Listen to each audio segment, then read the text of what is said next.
Welcome everyone. Today's video is about one of the most famous events in human history, the Apollo moon landing. It happened on July 20th, 1969, the day when humans first set foot on the moon. Can you believe it? At that time, 650 million people watched it live on their televisions. It was a miracle for the world. People gathered around their TV sets, their eyes wide with wonder, waiting to see something that had never been done before. Neil Armstrong, an American astronaut, became the first human to walk on the moon. His words still echo in history. That's one small step for man, one giant leap for mankind. But was it really that simple? Or was there a deeper story behind this historic moment? Even today, many people question whether the moon landing was real or fake. Was it all filmed in a secret studio? Why do some say the American flag was moving, even though there is no wind on the moon? What about the strange shadows in the photos? In today's story, I will tell you everything, from why the moon mission started, how dangerous it was, the people who risked their lives, and the mysteries that still surround the Apollo program. So, listen carefully. This is not just a history lesson. It's a story filled with bravery, secrets, and science. And most importantly, you'll practice your English listening skills while learning about one of the most shocking events in the world. By the end of this series, you will know why the moon landing happened, how it happened, and whether it was really fake or not. So, are you ready? You might be wondering, why did America even want to go to the moon? The answer lies in something called the space race. The space race was a competition between two powerful countries, the United States of America, USA, the Soviet Union, USSR, which is now known as Russia. This was not just about science. It was about power and pride. Let me explain. After World War II ended in 1945, both the USA and the Soviet Union wanted to prove they were the most advanced country in the world. It wasn't only about building weapons. It was also about exploring space. The Soviet Union shocked the world when they launched the first satellite Sputnik 1 into space in 1957. Can you imagine? It was the first time something made by humans was flying around Earth in space. Then, in 1961, the Soviets made history again. They sent the first human into space, Yuri Gagarin. This was a huge embarrassment for the USA. They were losing the space race. People in America started to question, is the Soviet Union better than us? Are we falling behind? The pressure was on. In 1961, President John F. Kennedy made a bold promise in a speech. He said, "We choose to go to the moon in this decade and do the other things, not because they are easy, but because they are hard." He promised that America would land a man on the moon and bring him back safely before the end of the 1960s. It sounded impossible. Let me tell you why. At that time, there were no smartphones, no internet, no GPS, no modern computers like the ones we have today. The computers they used back then were so basic.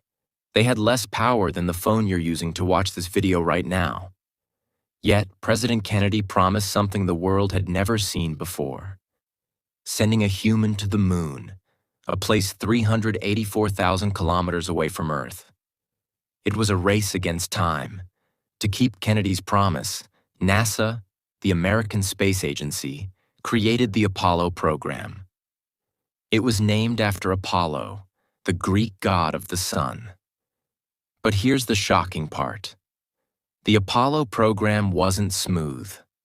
From 1961 to 1966, NASA tested several rockets, but most of them failed. In 1963, they tested the Saturn I rocket, an unmanned test, meaning no humans were inside.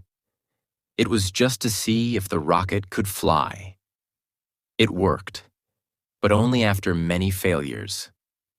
Then came the Apollo 1 mission in 1967, a moment of tragedy. 3 astronauts, Gus Grissom, Ed White, and Roger Chaffee, were preparing for a routine ground test.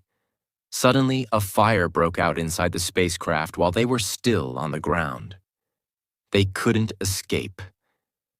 And all 3 astronauts died. The world was heartbroken. People started to ask, is going to the moon too dangerous? Should we stop this mission? But NASA didn't give up. Instead of stopping, they worked harder. They improved the spacecraft, fixed the mistakes, and kept pushing forward. From 1968 to 1969, NASA sent several unmanned missions without people to test everything. After years of hard work, failures, and sacrifices, NASA was finally ready to send humans to the moon. The mission was called Apollo 11. It was the most important mission in human history. If it failed, it would be a disaster. But if it succeeded, it would change the world forever. Now let me take you inside the mission. I will tell you every small detail, step by step, like you are experiencing it yourself. NASA selected 3 astronauts for this dangerous mission. 1. Neil Armstrong, the commander of the mission. He was an experienced pilot and would be the first human to walk on the moon. 2. Buzz Aldrin, the lunar module pilot. He would be the second person to walk on the moon. 3. Michael Collins, the command module pilot. His job was to stay in the main spacecraft and orbit around the moon while the other 2 astronauts landed. They trained for years for this mission. They practiced wearing the heavy spacesuits, walking in low gravity, and even eating and drinking in space. They knew that if anything went wrong, they might never come back. But they were ready. To reach the moon, they needed a powerful rocket. The rocket they used was called Saturn V, pronounced Saturn V. It was the biggest and most powerful rocket ever built. It was 110 meters tall, taller than a 36-story building. It weighed 2.8 million kilograms, heavier than 400 elephants. When it launched, it produced 7.6 million pounds of thrust, strong enough to lift a small city into the sky. This was the rocket that would take Apollo 11 to the moon. Cape Kennedy, Florida, USA, the place where the rocket would launch. On July 16, 1969, early in the morning, thousands of people gathered near the launch site. Millions of people around the world were watching on TV. Everyone was excited, nervous, and scared. At exactly 9:32 a.m., the countdown began. 10, 9, 8, 7. The astronauts were inside the spacecraft, sitting tightly in their seats. 6, 5, 4. The engine started to rumble. The ground shook like an earthquake. 3, 2, 1 liftoff. With a massive explosion of fire and smoke, the Saturn V rocket lifted off the ground. It was so powerful that the entire sky was covered in flames and smoke. The rocket rose higher and higher, leaving behind Earth's atmosphere. Inside the spacecraft, the astronauts felt a huge force pushing them back into their seats. In just 12 minutes, they reached space. Once they were in space, they had to travel 384,000 kilometers to reach the moon. This journey took about 3 days. Can you imagine?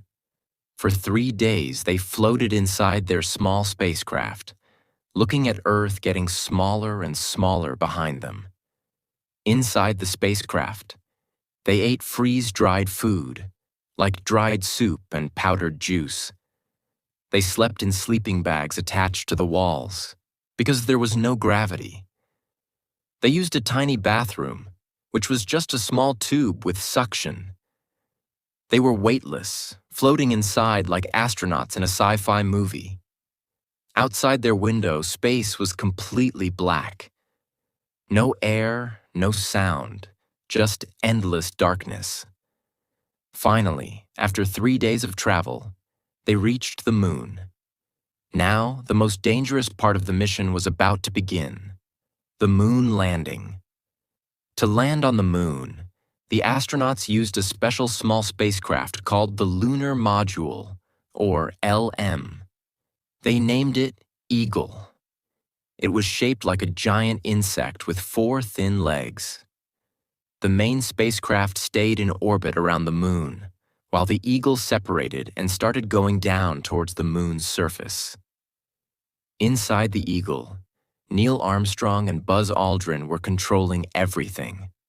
Michael Collins stayed in the main spacecraft, circling the moon alone. Now this part was very dangerous. If they landed too fast, they would crash. If they landed in the wrong place, they could get stuck. If the engine failed, they would be trapped on the moon forever. It was life or death. As the Eagle descended, the astronauts could see the gray, dusty surface of the moon getting closer. But suddenly, a problem. The computer started giving error messages. Buzz Aldrin quickly checked the system. The computer was overloaded. Should they continue or cancel the landing? NASA's Mission Control in Houston, Texas made a quick decision. Ignore the error, continue landing. Armstrong took control manually. As they got closer, they saw that their landing spot was full of rocks, too dangerous. Armstrong had to quickly steer the Eagle to a safer place. 20 seconds of fuel left. If they didn't land now, they would run out of fuel and crash. 10 seconds left. Then suddenly, contact light. The Eagle landed safely. At 4:17 p.m. USA time, Armstrong spoke the historic words, "Houston, Tranquility Base here. The Eagle has landed." The world erupted in celebration. But the mission wasn't over yet. Now it was time for the most historic moment of all, the first human step on the moon. The world was watching. This was it. The moment that millions of people had been waiting for. Neil Armstrong and Buzz Aldrin were on the moon, but they couldn't just step outside yet. There was still a lot to do before they could make history. Inside the small, cramped lunar module, Armstrong and Aldrin checked all the systems. Was the spacecraft stable on the moon's surface? Was there enough oxygen inside their spacesuits? Was everything working properly? They had to be 100% sure because one small mistake could mean disaster. NASA had planned for them to rest for a few hours before stepping outside. But Armstrong and Aldrin were too excited to sleep. Can you imagine? They were the first humans on another world. How could anyone sleep at a time like that? So, after getting approval from Mission Control in Houston, they decided to go out early. Before stepping outside, they had to wear their spacesuits properly. These were not ordinary clothes. Each suit weighed about 82 kilograms, 180 pounds, on Earth. But on the moon, because gravity is weaker, it felt only about 14 kilograms, 30 pounds.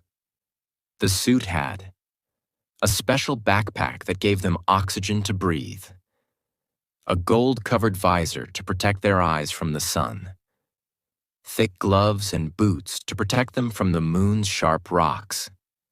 Every small thing had to be perfect.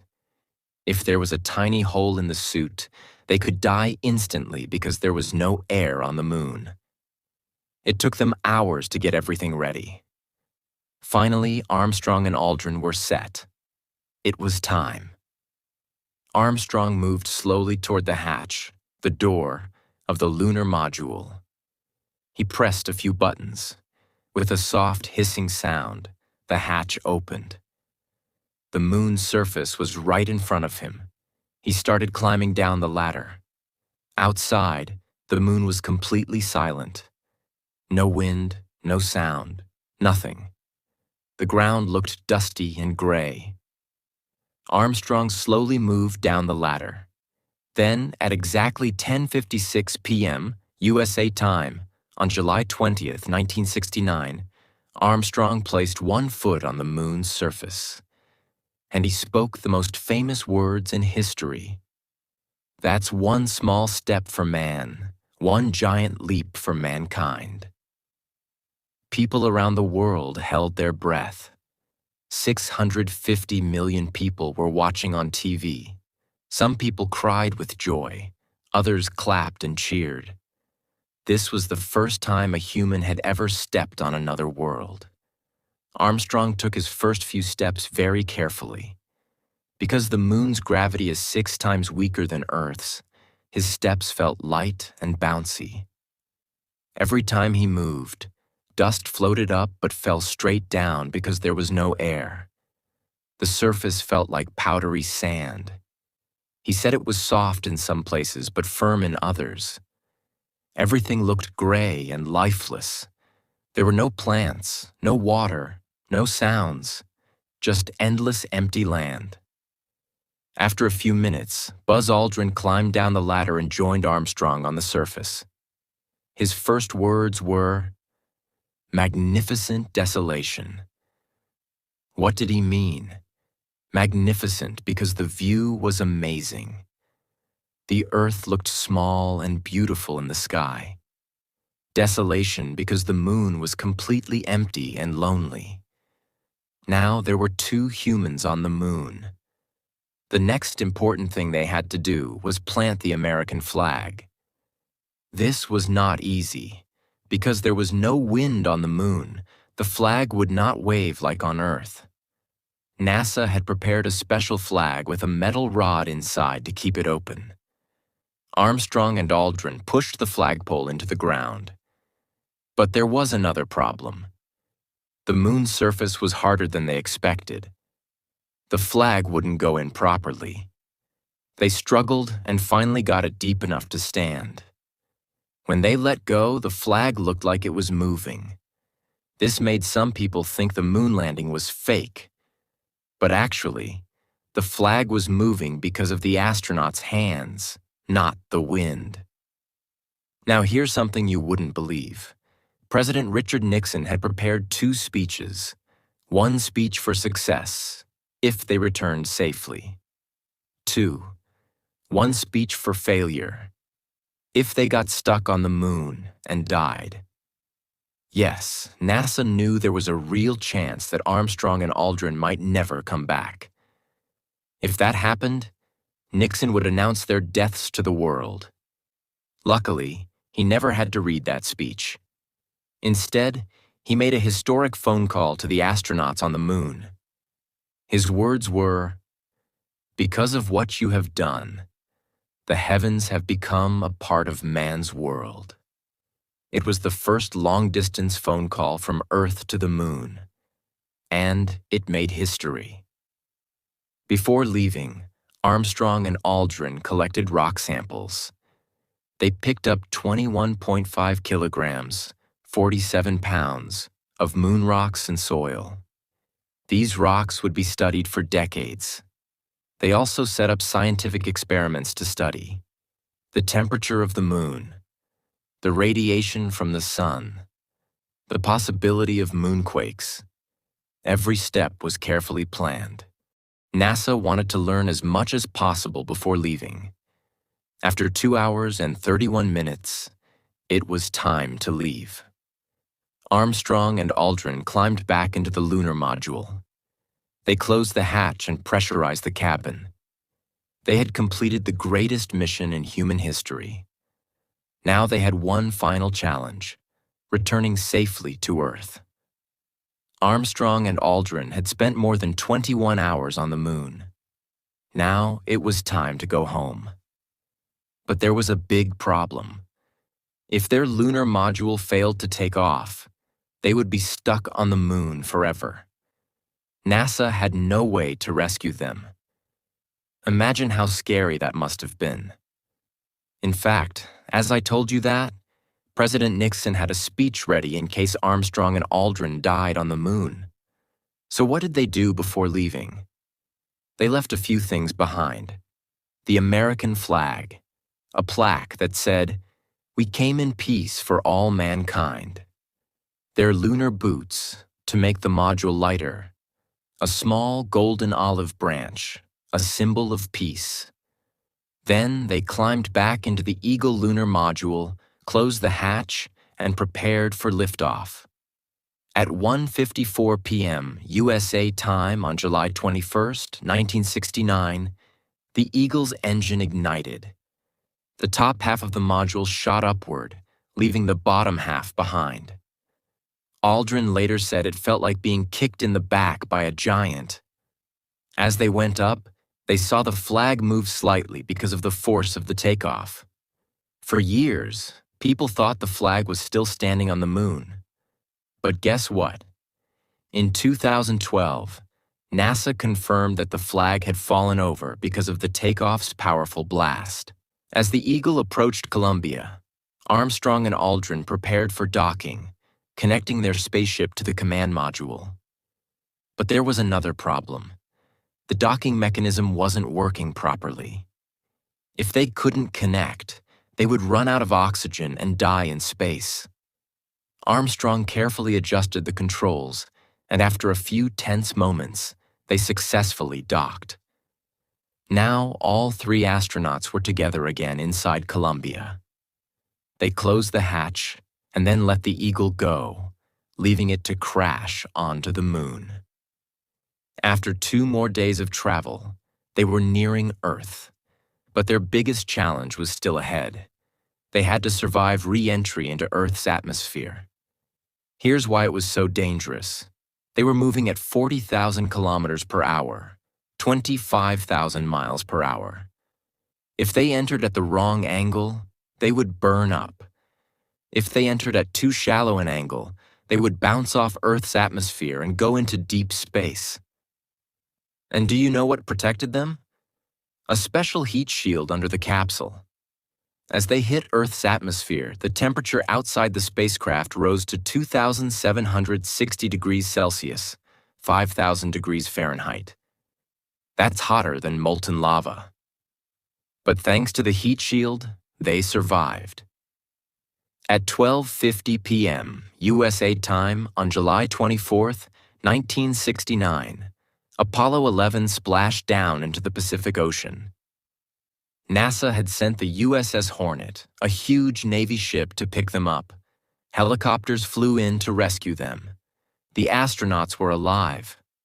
But there was one last surprise waiting for them. NASA was afraid that Armstrong, Aldrin, and Collins might have brought back moon germs that could cause a deadly disease. So, the moment they were pulled out of the ocean, they were put into quarantine for 21 days. They were kept inside a small metal room called the Mobile Quarantine Facility, MQF. Even President Nixon had to talk to them through glass. After 3 weeks, doctors confirmed that the astronauts were completely healthy. Finally, on August 13, 1969, they were released, and the celebrations began. When they came out of quarantine, they were greeted like heroes. In New York City, more than 4 million people came to celebrate. They went on a world tour, visiting 24 countries in 45 days. They met kings, queens, presidents, and millions of fans. The whole world was celebrating their incredible achievement. Neil Armstrong became a professor and lived a quiet life. Buzz Aldrin became a strong supporter of space exploration. Michael Collins worked in space programs and helped plan future missions. Even today, Some people say the moon landing was fake, but the evidence is clear. Thousands of people worked on Apollo 11, keeping a fake secret that big is impossible. We have moon rocks, and they are different from Earth rocks. In 2009, NASA's Lunar Reconnaissance Orbiter took photos of the Apollo 11 landing site, showing the Eagle's remains and the astronauts' footprints. Apollo 11 was real, and it remains one of the greatest achievements in human history. The Apollo program cost $25.4 billion in the 1960s. That is about $160 billion today, more than some entire country's economies. Some people say, instead of spending this much on space, they should have helped poor people. It was just for politics, not science. That money could have been used for hospitals, education, and jobs. But let's look at the other side. What did we gain from Apollo 11? The money was not thrown away. It was spent on people. It created hundreds of thousands of jobs in engineering, science, manufacturing, research. And do you know what? Many of the technologies we use today were developed because of the Apollo program. Here are just a few. GPS and satellite technology. Without Apollo, we wouldn't have accurate maps on our phones. Computers and microchips. The Apollo program made computers smaller and faster, leading to modern smartphones. Medical innovations. NASA developed better heart monitors, medical scanners, and artificial limbs. Cordless tools. Yes, even your wireless vacuum cleaners and power drills come from NASA's research. Fireproof clothes. The Apollo fire tragedy led to the development of better firefighter suits. Apollo 11 wasn't just about space. It changed our daily lives in ways we don't even realize. Even today, some people refuse to believe humans went to the moon. They say, the flag looks like it's waving, there's no wind on the moon. The truth, the flag had a metal rod to make it stand straight, and it moved because the astronauts were adjusting it. There are no stars in the photos. The truth, the camera settings were adjusted for the bright moon surface, making the dim stars invisible. The shadows look strange. It must be a Hollywood set. The truth, the moon's surface reflects light differently, creating unusual shadows. Even Russia, the USA's biggest enemy at the time, never denied the moon landing. If it was fake, wouldn't they have exposed the truth? After Apollo 17 in 1972, no human has ever gone back to the moon. Why? Too expensive. The USA was spending billions of dollars on the Vietnam War.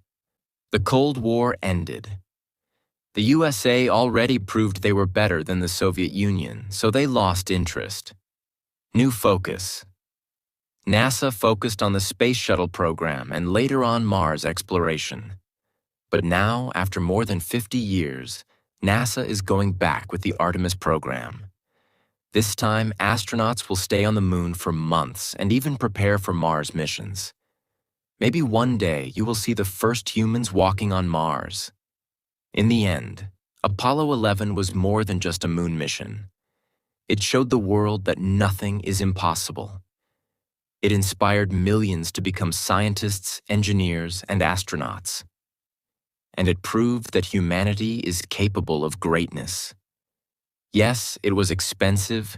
Yes, it was dangerous. Yes, people still debate it. But in thousands of years, when people look back at history, they won't talk about wars or money. They will say, this was the moment when humans first left their world and stepped onto another. And that is why Apollo 11 will always be remembered. Like this video, share it with your friends, comment your thoughts below, and subscribe for more amazing stories.